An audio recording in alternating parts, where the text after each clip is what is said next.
In the Unresolved Problem segment tonight, the medical procedure called partial birth abortion. The Supreme Court is deciding whether the states have a right to ban it.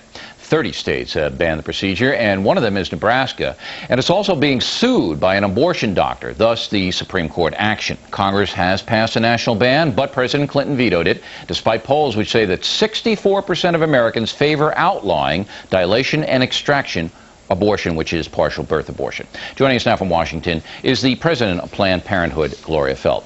Now, as I understand your organization's argument, you say that the banning of partial birth abortion would lead to more restrictive measures on all abortions. And it's ironic that that sounds like the NRA's argument for registering handguns, that if you start that, then they're going to seize our handguns. A leads to B.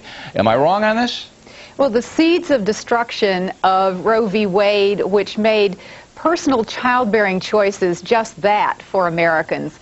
We now have the right to choose for ourselves whether and when to have children. And it is that same philosophy, by the way, the same judicial philosophy that enables us to get birth control, to buy a condom or get a package of birth control pills. It's about the right to privacy, the right to bodily integrity, and the right to be able to make our own decisions about childbearing free of government interference. That's all fine, but there's a line to be drawn in any area. So you can have a martini, but you can't take heroin. I mean, yes, both can alter your consciousness. Now, your organization, despite the overwhelming majority of Americans being against this procedure, seeing that it is not necessary, the AMA even says not medically sound. Your organization continues to call for the legalization of this because you feel that it's an intrusion on a woman. Now, I think that may be going a little too far. Well, first, let me just correct one thing. The AMA actually has said that it is a procedure that might be appropriate in certain situations, and the American College of Obstetricians and Gynecologists has also said the same thing, and that legislatures should not make those decisions. Doctors should. Here it is. AMA, not medically indicated, not good medicine, and less than 25% of abortion clinics in this country will practice that procedure. Even the abortionists, most of them won't do it. So let's be honest here, Ms. Feldt. This is an extraordinary procedure. This is a very, very controversial thing. Now, I'm not understanding why your group is so adamant that it must be legal.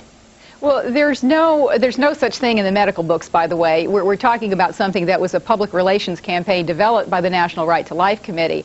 And they, as well as the Nebraska state legislature, whose law is being considered by the U.S. Supreme Court right now, both have said, don't make it more clear. Don't be more clear about it. And don't accept any clarification. You're parsing the law. Look, Daniel Patrick Moynihan, as liberal as they come, says the procedure is too close to infanticide. Let's deal with the humanism of this. Why is your organization so adamant that this must remain legal when it is a brutal procedure? Let me tell you that when we have had the opportunity to actually have a public conversation so that the people do understand that this is vague, it is deceptive, and in fact it would place the woman's health secondary to whatever the whims of a legislature might be, they get it.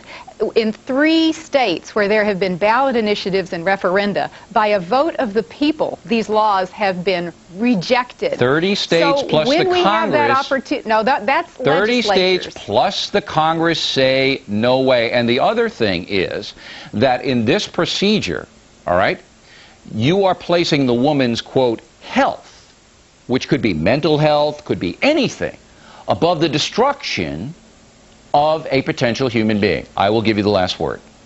The state's interest, as defined in Roe and by the U.S. Supreme Court over the years, has always consistently said the woman's health is paramount. That is the first interest that the state And that is as vague as they come, the health deal. It's so vague, it could be, hey, I just don't feel like raising a baby.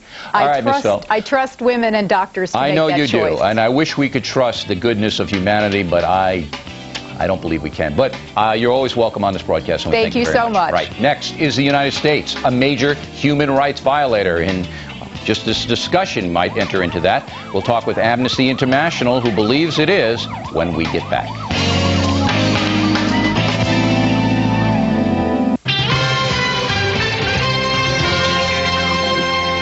News Live, I'm Jane Skinner. Polls show most Americans agree with Janet Reno's handling of the Elian Gonzalez raid, but on Capitol Hill, some lawmakers are still skeptical.